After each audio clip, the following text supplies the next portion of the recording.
Darlene, and my son's name is Casey, and this is our story. About 3 years ago, my girlfriend called me on the phone and said, Darlene, sit down. I said, I don't want to sit down. What's up? She goes, Casey is in the hospital. He tried to kill himself. I'm like, kill himself? What? She goes, wait, there's more. Casey is a heroin addict. I said, no way. She's like, yes, Darlene, you need to get to the hospital now. I said, okay. So we rushed to the hospital. I get in there. He just looks terrible. You know, he was despondent. He was coming down already and detoxing. I was like, Casey, what happened? What happened? It's like I'm still in unbelief, you know, at this point. And I'm like, Casey, what happened? You had like everything going for you. He was a great kid. He did all his life. He was like an A+ student. He was athletic. He had a college scholarship. He went to college. I mean, everybody loved him. He was funny. He was charming. I was like, what happened? How'd you get to this point where you're addicted to drugs and you want to die? What happened, son? He's like, Mom, do you remember when I was in that train wreck a few years back, before that, a few years prior? I said, yeah, and I remember it clearly. It was like, it's at an intersection, a crossing where other people had been hit also. Thankfully, my son and his girlfriend were survivors because nobody else has survived that has been hit at that intersection. He goes, well, and I knew this. It was like he was pretty messed up. He had a lot of brain injury and a lot of internal injuries, and the doctor had put him on opioids. Well, we didn't really know then what we know now about opioids and pain medications, and apparently after a year, because he had a lot of recovery, after about a year, the doctor said no more. He was still in pain and he was severely addicted to them. So I don't know who it was, but it was probably pretty easy for that person to say, hey, Casey, I have an option for you. You know, this will make you feel better. And at that point, we're guessing that that's when it all started. So coming back to the present, we're in the hospital. He doesn't want to live. He's like, I'm done. I've blown my whole 401k is gone. I don't have a job. They're going to repossess my vehicles. I'm behind on rent and every other bill too. And it's like, it's not over. You can always rebuild. We will help you rebuild. He's like, I don't even want to. I said, yeah, you do. You're just in a bad place right now. So long story short, the next 2 weeks were really hard. Every single day held its own challenge. You know, he didn't have insurance. He had let that lapse. He didn't have any money. The hospitals had to keep him for a certain amount of time because he had tried to kill himself. But eventually it came to the point where it's like, we got to make room for other people. You know, he's got to go. It's like, you can't let him go. We don't have a place yet for him, you know. And I would talk to the nurses. They're like, he is still seriously detoxing. He's very, very ill. He was mentally ill as well as physically ill. So we were able to keep him there. And the very last day when they're like, no, he's gone. He's out of here. And we knew if they let him out, he was going straight back to the friends that he used to hang with prior. Very last day, the Salvation Army in Kansas City, because we knew that we couldn't leave him here with his friends. He wouldn't stay. He's an adult. We can't keep him in a facility. We had to get him out of town. So the Salvation Army in Kansas City, a bed opened up. We're like, thank God. So we made Casey promise us that he would stay at least 6 weeks. We knew we had to get him to stay at least 6 weeks so he can get his head, you know, in a better place of thinking, because he was still suicidal. So he agreed. He's like, okay, I'll do 6 weeks. We drive him out to Kansas City, 3.5 hours away. And I mean, they're not supposed to have access to a phone for 2 weeks once they check into there.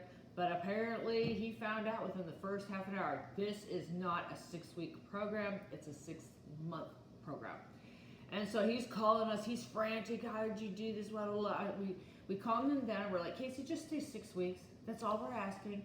In the meantime, while you're there, we'll start tidying up your affairs and getting things ready for you to rebuild your life.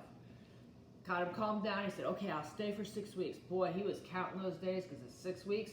Boom, on the dot. All right, 6 weeks is up. Come get me. And we're like, we got to keep him there longer, you know. So we said, well, we're trying to get your car. We haven't got that set up yet. And you need to come up with a plan.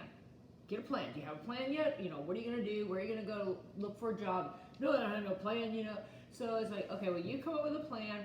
We have to still, you know, locate a really good vehicle for you at a really good price. Da da da da da. It was all delay tactics on our part, but we didn't know what else to do. So each day went by. Each day went by. When you coming to get me? Do you have a plan yet? That was kind of like our hook, you know. No, I haven't got a plan. It's like, we told you we needed a plan from you. Oh, okay. So 2 more weeks go by, and we got the best phone call. I'm gonna stay. I'm gonna stay, and I'm gonna do the whole 6 months. And we were so excited. We're like, yes, you know, we have a chance. We have a chance. It's like, oh my gosh, we're so happy. So 6 months later, they're gonna have their graduation. They all graduate together. Casey was so well liked in that facility, and he was so funny, and he's so charismatic that they made him the keynote speaker. After, I think they had like 30 people graduating that day, and all the family and friends. There was probably 200 plus people in that room, you know. And they put him last. He's the grand finale speaker, you know. And it was, you know, it was one of the best days in 5 years that I had ever had. Seeing my son up there, so proud of his accomplishment and his success in this program and his brand new start at life. We had our Casey back. You know, do you understand? We had our Casey back. We had our son back, and we couldn't have been more happy. So he graduates. He goes and gets a place to stay, a vehicle, a great job, and he's like, I don't want to come back to St. Louis because all my old friends are there, and you know, it's better that I start over in a new place. And we're like, oh, we agree. We wanted him back with us so bad, but it's like that was probably the right decision, you know. So he's out there, he's doing it, he's making it work, it's making it happen. Things are going good, you know. He's getting his legal issues taken care of and stuff like that. And finally, I don't know, I want to say like a year later, he called me up and he said, Mom, he goes, I'm coming back to St. Louis. My best friend has died. And I knew his best friend, and it was like a brother to him. He was sobbing, just sobbing on the phone. He was so destitute. And I said, Casey, what happened? He goes, you know what happened. And I did. He goes, I think we all knew it would end this way. And I was like, oh my gosh. So I said, we'll stop by the house first before you go to the funeral, and let us take you out to dinner, and we'll talk about it, you know. He gets into town, we take him out to dinner, and it was almost immediately I knew, it's like, he's fallen again. We could tell he wasn't our Casey anymore. He was the other person. We're just gonna call him the other person. We were just like, oh my gosh, what are we gonna do now? You know, there wasn't really anything we could do. So he goes to the funeral, he stops back by, he's still just like, just desperate and despondent, you know, just so grieved. He goes back to Kansas City for a while, and the cycle starts all over again, you know. And what do you do as a parent? You just try to be there, try to help, you know. What can I do? You just try to let them know that you love them and still accept them. And eventually things unravel completely in Kansas City. So he's like, I'm coming back to St. Louis area. By now he's using every day. You know, we know it, he knows it, but he's still functioning. He's like got a new job offer. So he comes back for the new job offer, and it just keeps going round and round and round the same mountain until one day, we get another phone call. Actually, he's calling. He's frantic. He's in the process of trying to take his life. Gosh, you know, that was the worst 15, 20 minutes of my life, trying to talk him off the edge, you know, waiting and praying and praying and praying. Please get there in time, you know. And they did. and they took him to the hospital, the psychiatric ward, and we start all over again with the detoxing and the physical, mental therapy and the medications and everything. So this time he decides, once he gets done with that, he's like, I want to come home. I just want to come home and be with my family. I said, we will help you rebuild. It's never too late to rebuild, you know. So he comes here and things were going pretty good. He was getting stronger. He was getting mentally stronger. You know, because when you get to the point where you want to take your life, it's a dark place. It's a really dark place. When I saw him in that psychiatric ward, I was just like, where are you in there? Are you in there? You know? So once he gets back here and he's living in the house, he gets a new job. We get him a vehicle. His vehicle had been wrecked, and so we get that repaired. And here we go again, brand new life, you know? And it was good. It was good for probably a couple months. And then all of a sudden he's like, I want my friend to, try to get my friend a job. And I'm like, oh, let's meet your friend. He brings his friend over. And the first thing his friend did was ask to use our bathroom. I'm like, that's really weird, but knowing what I know now, that's one of the first things that people who don't know you, if they come into your house and want to go to your restroom right away, they're probably looking for things in your medicine cabinet. And so I was like, oh, I'm just being hypersensitive, you know. I'm just imagining things. Maybe he just really had to use the facilities, you know, but it wasn't the case. It wasn't. And so this friend, and if it wasn't him, it may have been somebody else. So I'm not trying to point fingers. I'm just saying, you know, you just got to be aware of everything when this is all going on. And it wasn't too long. We knew that, you know, he had fallen again. Eventually he did move out, moved in with his friend, moved in with other friends. He still kept working, but it was like, you know, sometimes he'd sleep for a couple of days, you know. It was not good. And you just keep hoping, you just keep believing, and you just keep hoping. But on the night of February 9th of this year at 11:30 at night, my doorbell rang, and I'm like, so I get up and I look out the window, and there's two police officers standing on my porch. And I'm like, oh my God. I go, I pray. Now, Casey was never a criminal, but what an awful thing. You pray. You just know that they're there for Casey. It's like, I pray that he just got in an auto accident, or, you know, got caught stealing or something. You know, I know that's awful, but it's like you just don't want to believe the worst case scenario after hoping and believing and fighting for so long. That wasn't the case, though. You know, they said, your name Darlene, and do you have a son named Casey? And I just knew, and I just lost it. I have no words to explain how that feels.